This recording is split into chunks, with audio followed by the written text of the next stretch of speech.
الحمد لله رب العالمين والصلاة والسلام على سيد المرسلين محمد وعلى آله وصحبه أجمعين ومن تبعهم بإحسان إلى يوم الدين. أما بعد. معزز سامعین کرام، ہم اور آپ جتنا بھی اللہ کا شکر ادا کریں وہ کم ہے کہ اللہ نے ہم اور آپ کو مسلمان بنایا، دین اسلام پر چلنے والا بنایا ہے، وہ دین جو اللہ کو سب سے زیادہ پسند ہے، جس دین کے بارے میں حضرت ابراہیم علیہ السلام اور حضرت یعقوب علیہ السلام نے اپنے اولاد کو بھی نصیحت کیا تھا. آج کے تراویح کی پہلی رکعت میں ہم اور آپ نے جو پڑھا ہے آیت نمبر 132-33 میں آپ اللہ کا فرمان سنیے. وَوَصَّى بِهَا إِبْرَاهِيمُ بَنِيهِ وَيَعْقُوبُ، اسی چیز کی وصیت ابراہیم اور یعقوب علیہ السلام نے اپنے بیٹوں کو کی. کیا ہے وصیت؟ یا بنی ان اللہ اصطفى لكم الدین فلا تموتن الا وانتم مسلمون. اے میرے بیٹو، اللہ تعالیٰ نے تمہارے لیے دین اسلام کو چن لیا، لہذا جب تم دنیا سے رخصت ہونا تو مسلمان ہو کر کے ہی مرنا. یہ ابراہیم اور یعقوب اپنے بیٹے کو نصیحت کر رہے ہیں. اللہ کا شکر ادا کرنا چاہیے، ہم بھی مسلمان، آپ کے بچے بھی مسلمان. وہی نصیحت کریں، اللہ نے دین اسلام کو تمہارے لیے پسند کر دیا ہے. جب بھی دنیا سے تمہارا خاتمہ ہو، دنیا چھوڑ کر کے جانا تو مسلمان ہو کر کے ہی مرنا، اسی میں کامیابی. آگے کی آیت میں اللہ رب العزت کا ارشاد ہے، نبی کیا ام کنتم شہداء اذ حضر یعقوب الموت، کیا آپ حضرت یعقوب علیہ السلام کے موت کے وقت موجود تھے جب انہوں نے اپنے بیٹوں کو نصیحت کیا؟ کیا نصیحت کیا؟ حضرت یعقوب علیہ السلام نصیحت کر رہے ہیں اپنے بیٹے کو کہ اے میرے بیٹو، تم لوگ میرے بعد کس کی عبادت کرو گے؟ دیکھیے باپ کو فکر ہے، آخری وقت میں بیٹوں کو نصیحت کر رہے ہیں. کیا نصیحت؟ اے میرے بیٹو، تم لوگ میرے بعد، یعنی میں دنیا چھوڑ کر کے چلا جاؤں گا تو تم کس کی عبادت کرو گے؟ تمام لوگوں نے، ان کے بیٹوں نے جواب دیا، قالوا نعبد الہک وَإِلَهَ آبَائِكَ إِبْرَاهِيمَ وَإِسْمَاعِيلَ وَإِسْحَاقَ إِلَٰهًا وَاحِدًا. اے میرے ابو جان، ہم آپ کے معبود کی، آپ کے باپ دادا کے معبود کی، ابراہیم کے، اسماعیل کے، اسحاق کے معبود کی، جو ایک ہی معبود ہے، اور ہم صرف اسی کی عبادت کریں گے، اس لیے کہ ہم مسلمان ہیں، ہم فرما بردار ہیں. دیکھیے ایک اللہ کی دعوت دے رہے ہیں، مرتے وقت بھی کہ دنیا میں اگر رہنا تو ایک رب کی عبادت کرنا، صرف اللہ کو پوجنا، اسی سے سامنے سر جھکانا، اسی سے مدد مانگنا، یعنی توحید کی دعوت حضرت ابراہیم سے لے کر کے ان کے باپ دادا نصیحت کر رہے ہیں اپنے اولاد کو. ہم اور آپ کو بھی اپنے اولاد کو اس بات کی نصیحت کرتے رہنا چاہیے. آگے آیت نمبر 137 میں اللہ رب العزت نے بیان فرمایا کہ لوگ اگر اس طرح ایمان لائیں جس طرح صحابہ ایمان لائے، فَإِنْ آمَنُوا بِمِثْلِ مَا آمَنْتُمْ بِهِ فَقَدِ اهْتَدَوْا، اگر لوگ اس طرح ایمان لائیں جس طرح صحابہ ایمان لائے ہیں تو لوگ راہ راست پر آ جائیں، ہدایت پا لیں گے. اگر ایمان اس قسم کا نہیں جس قسم کا ایمان نبی کے صحابہ نے اختیار کیا تو ایسا ایمان انسان کی نجات کے لیے اللہ کی بارگاہ میں کافی نہیں ہے. اس لیے ہمیں دیکھنا چاہیے صحابہ کا ایمان کیسا تھا، صحابہ کا منہج کیسا تھا، انہوں نے کتاب و سنت کے مطابق کیسے زندگی گزارا ہے. ہم کو بھی اپنے ایمان کو ویسے بنانے کی کوشش کرنی چاہیے. اور اس کے بعد آیت نمبر 142 سے لے کر کے 150 تک اللہ رب العزت نے تحویل قبلہ کا ذکر کیا. اللہ کے نبی جب ہجرت کر کے مکہ سے مدینہ تشریف لائے تو آپ نے تقریباً 16 سے 17 مہینہ تک آپ بیت المقدس کی طرف رخ کر کے نماز پڑھتے رہے. لیکن اللہ کے نبی کی شدید خواہش تھی کہ قبلہ یہ جو خانہ کعبہ ہے مسجد حرام کو بنا دیا جائے. اسی وجہ سے اللہ کے نبی دعا بھی کرتے تھے اور بار بار آسمان کی طرف نظر اٹھا کر کے دیکھتے بھی تھے کہ اللہ تعالیٰ کوئی حکم نازل فرما دے کہ ہم قبلے کو جو اصل میں دین ابراہیمی قبلہ تھا ہم اس طرف ہو کر کے نماز پڑھیں۔ اللہ نے نبی کی بات کو سن لیا اور یہ آیت کریمہ سے نازل کیا جس میں تحویل قبلہ یعنی قبلہ کو چینج کرنے کا حکم دیا۔ جب اللہ نے قبلہ کو چینج کرنے کا حکم دیا تو یہودی اور منافق سب شور مچانا شروع کر دی، یہ کیسے ہو گئے؟ لیکن اصل میں میرے بھائیو عبادت ہے، اللہ جس چیز کا حکم دے دے ماننا پڑے، کرنا پڑے۔ اب اس میں اپنا دماغ نہیں چلانا ہے کہ قبلہ بیت المقدس تھا، مسلمانوں کا سب سے پہلا قبلہ بیت المقدس تھا، اب اللہ نے چینج کر کے جب ادھر کر دیا تو وہ منافق تھے، وہ یہودی تھے، وہ شور مچا رہے، مسلمانوں نے اس کو ایکسپٹ کر دیا۔ تو میرے بھائیوں مسلمان اس کو بولتے ہیں کہ اللہ رسول کی بات جب سامنے آئے تو بات ہے۔ آگے اس کے بعد آیت نمبر 156 میں میرے بھائیوں مسلمان کا طرز عمل طریقہ کیا ہوتا ہے؟ جب انہیں کوئی مصیبت پہنچتی ہے، کوئی پریشانی پہنچتی ہے تو وہ صبر کرتے ہیں اور وہ مصیبت کے وقت ایک دعا پڑھتے ہیں، سب کو یاد کیا ہے؟ الذين اذا اصابتهم مصیبہ قالوا انا للہ وانا الیہ راجعون۔ یہ سورہ بقرہ کی آیت نمبر 156 ہے کہ جب بھی انہیں کوئی مصیبت پہنچتی ہے تو وہ فوراً اس پر صبر کرتے ہوئے انا للہ وانا الیہ راجعون پڑھتے ہیں کہ بے شک ہم اللہ ہی کی ملکیت ہے اور ہم اسی کی طرف لوٹ کر کے جانے والے ہیں۔ صحیح مسلم کی روایت ہے، حدیث نمبر 918 حضرت ام سلمہ رضی اللہ تعالی عنہ بیان فرماتی ہے کہ میں نے نبی اکرم صلی اللہ علیہ وسلم کو فرماتے ہوئے سنا کہ کوئی مسلمان نہیں کہ جب بھی اسے کوئی مصیبت پہنچے تو وہ وہی کچھ کہے جسے اللہ نے جو کچھ کہنے کا حکم دیا، یعنی جو مصیبت میں کہا جاتا ہے انا للہ وانا الیہ راجعون، یہ دعا پڑھے۔ اس کے بعد میں میرے نبی نے ایک اور دعا سکھایا ہے کہ مصیبت میں کوئی آدمی اگر اس دعا کو پڑھنے کے بعد، خواتین اس کو غور سے سنیں، خواتین کے لیے بہت اہم ہے یہ حدیث۔ ام سلمہ بیان کرتی ہیں کہ نبی نے دعا سکھایا انا للہ وانا الیہ راجعون پڑھنے کے بعد میں اگر کسی آدمی نے یہ دعا پڑھ لیا اللہم اجرنی فی مصیبتی واخلف لی خیرا منہا، اے اللہ تو مجھے میرے مصیبت میں مجھے اجر دے اور تو مجھے اس سے بہتر بدلہ عطا فرما، تو اللہ تعالیٰ اس سے بہتر بدلہ اس کو عطا فرماتا ہے۔ حضرت ام سلمہ بیان کرتی ہے کہ میں نے اپنے دل میں سوچا، میں نے دل میں خیال کیا جب ابو سلمہ میرے شوہر یعنی ان کے شوہر کا انتقال ہو گیا تو میں نے سوچا بھلا ابو سلمہ سے بہتر آدمی کون ہو سکتا ہے؟ یہ سب سے پہلا گھرانہ ہے جو ہجرت کر کے وہاں سے نبی کے پاس گئے، اس سے بہتر کون ہو سکتا ہے؟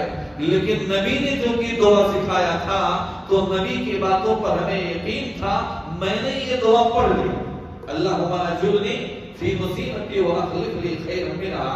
اس کا فائدہ مجھے یہ ہوا کہ بعد میں اللہ رب العزت نے میرا نکاح خود نبی صلی اللہ علیہ وسلم سے کرا دیا۔ اتنا بڑا فائدہ ہوا میرے بھائی۔ وہ سوچ رہی تھی ابو سلمہ سے بہتر کون ہو سکتا ہے، لیکن دعا پڑھنے کا فائدہ دیکھو کہ نکاح کا پیغام اللہ کے نبی نے ان کے پاس بھیجا اور ان کی شادی ان کے ساتھ ہوگی۔ تو یہ دعا میرے بھائی، اس دعا کو ہر آدمی کو یاد کر لینا چاہیے، جب بھی مصیبت آئے تو مصیبت میں یہ دعا پڑھتے رہنا چاہیے۔ اسی طریقے سے آیت نمبر 168 کے اندر اللہ رب العزت نے حلال و حرام کھانے کا ذکر کیا ہے۔ حلال کھانا ہے، حرام سے اپنے آپ کو بچانا ہے۔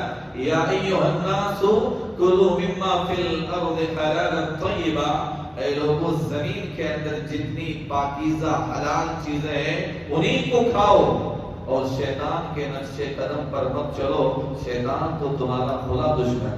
اب آدمی اگر روزہ رکھے، نماز پڑھے، اگر اس کی کمائی حلال کی نہیں ہے، حرام کماتا ہے، حرام کھاتا ہے، حرام کے پیچھے بھاگتا ہے، تو آپ پورے مہینے روزے نہیں، پورے سال روزے رکھو، نماز پڑھو، آپ کے پیٹ میں اگر حرام کا لقمہ جاتا ہے تو کوئی عبادت قابل قبول نہیں ہوگی میرے بھائیو۔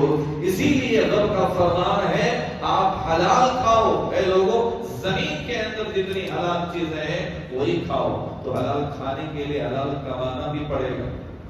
اسی طریقے سے آیت نمبر 187 کے اندر اللہ رب العزت نے ایک مسئلے کا ذکر کیا ہے۔ شروع میں اسلام کے اندر یہ بات تھی کہ افطار کے بعد سے لے کر کے عشاء تک یا سونے کے وقت تک کھانے پینے کی اجازت تھی یا بیوی سے ہم بستری کرنے کی اجازت تھی۔ سونے کے بعد میں آدمی کھا نہیں سکتا تھا اور اس چیز کی اجازت نہیں تھی، چونکہ یہ حکم مشکل تھا، مسلمانوں پر تھوڑا سا سخت تھا۔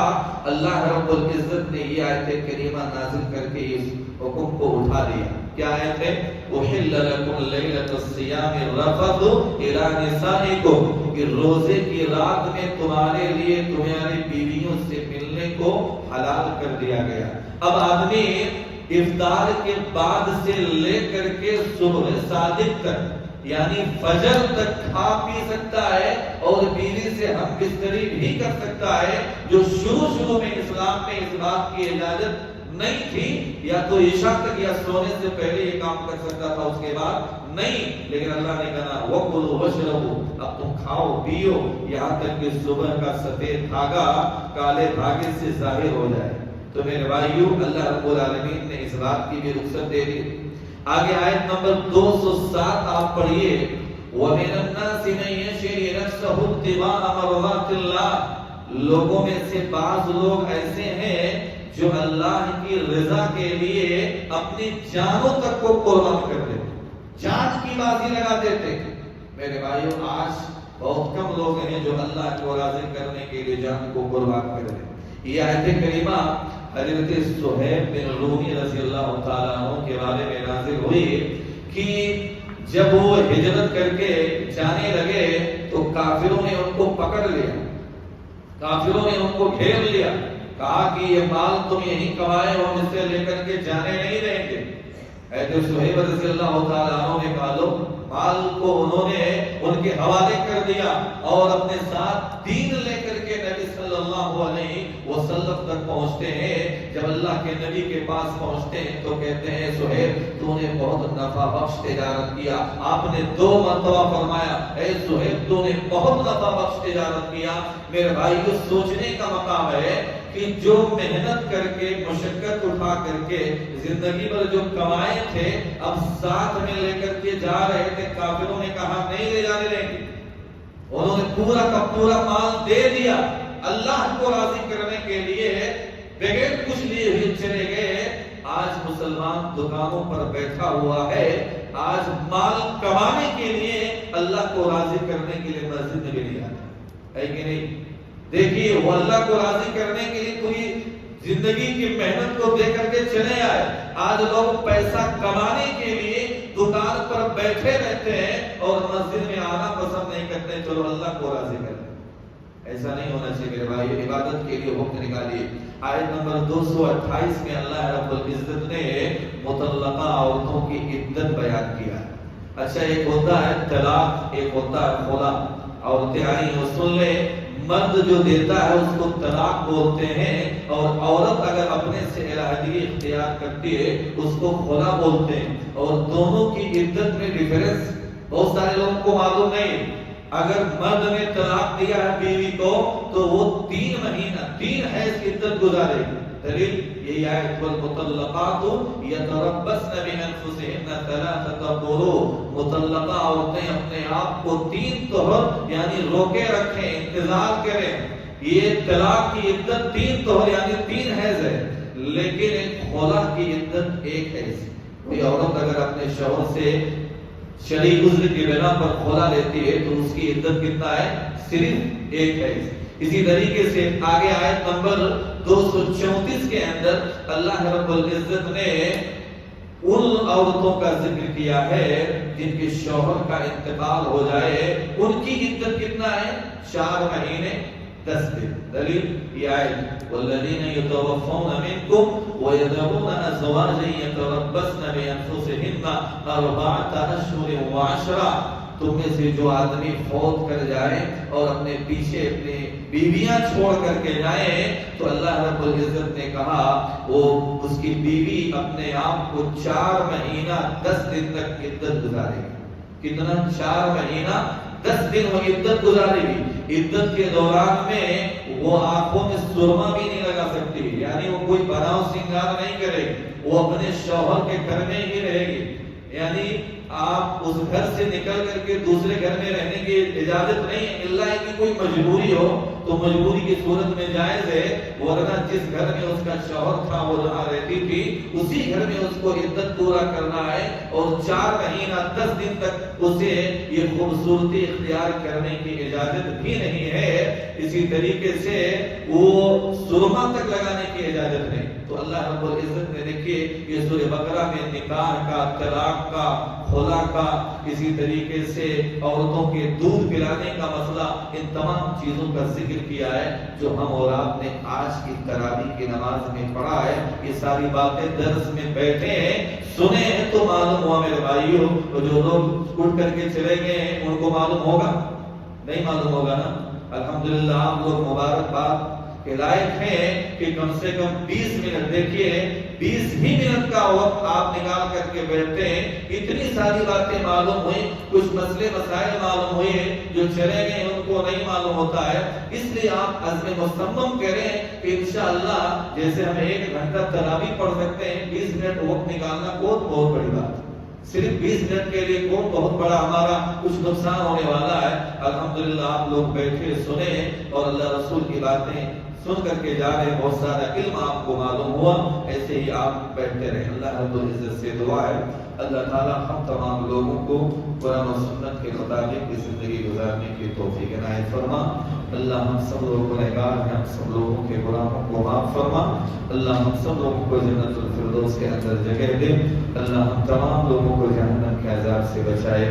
آمین. وآخر دعوانا الحمدللہ رب العالمین. السلام علیکم ورحمۃ اللہ وبرکاتہ.